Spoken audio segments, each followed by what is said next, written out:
to the Unicorns, and let's see what they can do. Sapling to try get that slowdown. Hooney's looking for more. Can he get Chachi? Spell Shield blocks that Tide, Blood Tide, whatever the E is called. And it ends up being a 1-for-1 in extended team fights. Official, what do you think of how these teams played it? Well, we got to see what Unicorns of Love want to do when the fight started. Everyone was kiting back away from Fnatic once they came in from the flank here, and they did get the first kill.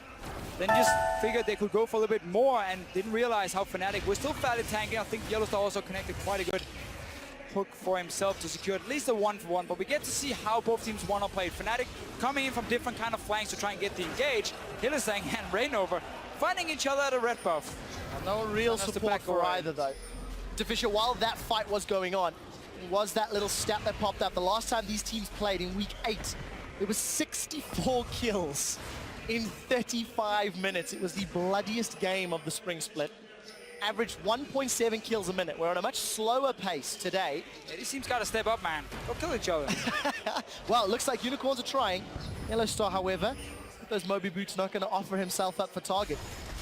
15 minutes, Unicorns with the team comp you feel could get outscaled, are down 1,000 gold, but they are the ones making the aggressive plays, so they could even that up relatively quickly. Yeah, honestly, I will say the late game team fight is going to come down to individual skill or team skill here with the way both want to play it. If Fnatic gets the right engage, gets the Cassidy and Vladimir in there, they can win the fights for sure.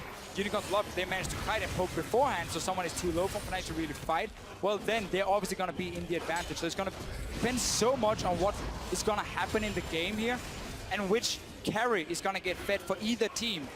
Varus, while he's had a great laning phase, 141 CS, he was against a Kassadin, expected that he wins that lane, keeps pushing it down. No cooldown reduction yet for Pavilo. He's building towards the Brutalizer. He has, of course, the cooldown reduction boots for himself completed, as we talked about beforehand. And he's currently sitting on 33% because he has the blue buff. You want to get 40% once you have the blue buff.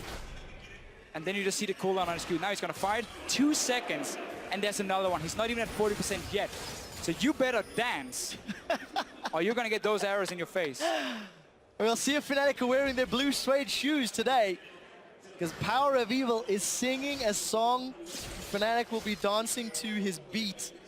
Something that our stats guys backstage just fed me. It's official. Teams are 21-5. when they've got the first 3 towers before 15 minutes. That is exactly what Fnatic did. But I feel like with the wave clear between Varus and Siva and the options Unicorns have available, it's going to be so much more difficult than the stats might say. Oh, for sure. And I want to see if Steelback is going Hurricane second, just to add some wave clear for them. I normally don't like the build at all because you have 0 damage on tanks late game, and now Rainover. He gets caught out, can the stun connect? I think that it will. Vardex comes in. We do see Febiven just off screen, but not enough to get involved. And 3 of Unicorn's 4 kills has gone to Vardex. He's already got that eye edge completed, and Unicorns finding Fnatic out of position. And Vardex is such a tricky AD carry to judge. His laning phase is not the strongest. He tends to fall behind in CS nearly all the time.